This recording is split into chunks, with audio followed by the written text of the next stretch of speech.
देखिए नया चैप्टर 11 का सी में 1 नंबर प्रश्न पर ध्यान दीजिए। 1 नंबर और 2 नंबर ये दोनों प्रश्न जो है सेम टू सेम है, ठीक है। सवाल को हिंदी में जो लिखा है उस थोड़ा लिखने में कुछ कमी है।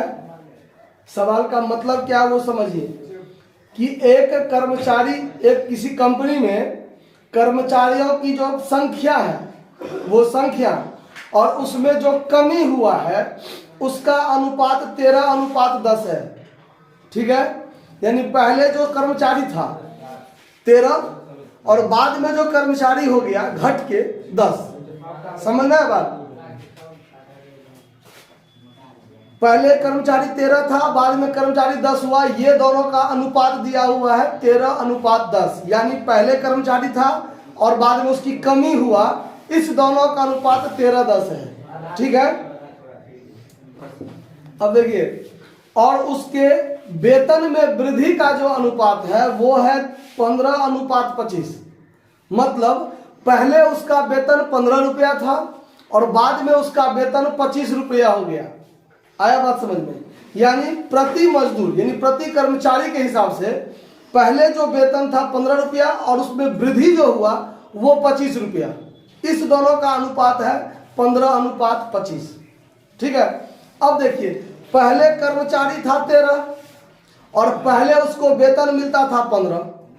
बात पर ध्यान दीजिए, पहले कर्मचारी कितना था 13 और पहले उसको वेतन कितना मिलता था प्रति कर्मचारी 15, ठीक।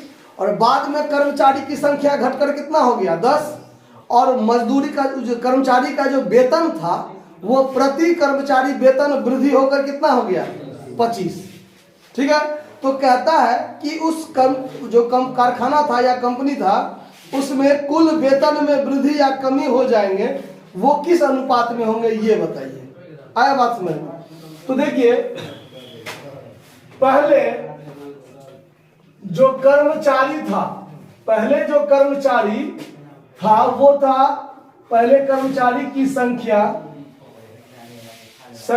कितना था 13:10 था ना अनुपात। पहले कर्मचारी की संख्या था 13 और बाद में कर्मचारी की संख्या कितना हो गया 10। तो ये दोनों कर्मचारी की संख्या का अनुपात है पहले और बाद में, ठीक है। पहले कर्मचारी की संख्या 13 और बाद में 10, तो 13:10 कर्मचारी की संख्या घट गया ना। और देखिए, प्रति कर्मचारी जो वेतन था, वेतन पूर्व में प्रति कर्मचारी वेतन था कितना 15 और बाद में प्रति कर्मचारी वेतन जो हो गया वृद्धि होकर कितना हो गया 25। यानी वेतन में वृद्धि हुआ है 15 और 25 के अनुपात में, यानी पहले 15 था बाद में 25 हो गया। और कर्मचारी था पहले 13 बाद में हो गया 10, यानी उसमें कमी हुआ, ठीक है।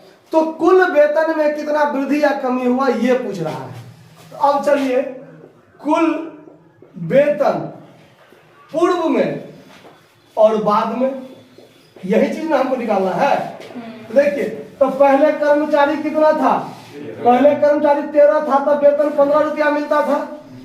तो पहले जो वेतन होगा 13 गुने 15, अब बाद में जो वेतन हो गया कुल वेतन, बाद में कर्मचारी था 10 और वेतन हो गया कितना 25, तो ये हो गया 10 गुने 25। तब पूर्व में वेतन 13 गुने 15 और बाद में वेतन 10 गुने 25 होगा कि नहीं होगा? कोई दिक्कत इसमें? अब इसको जब आप गुना कीजिए तब 15 तिया 45 के 5 हाथ में 4 15 4 19 और ये हो गया 250। यानी देखिए, जब इसका अनुपात लगाएंगे कुल वेतन में अनुपात, तो पहले वेतन था 195 रुपया पूरे कर्मचारी का और अब उसका वेतन कितना हो गया 250। तो उसके वेतन में वृद्धि हुआ कि कमी हुआ? पहले कुल वेतन 195 रुपया मिलता था, लेकिन अब क्या हो गया, तो कुल वेतन हमको 250 देना पड़ रहा है।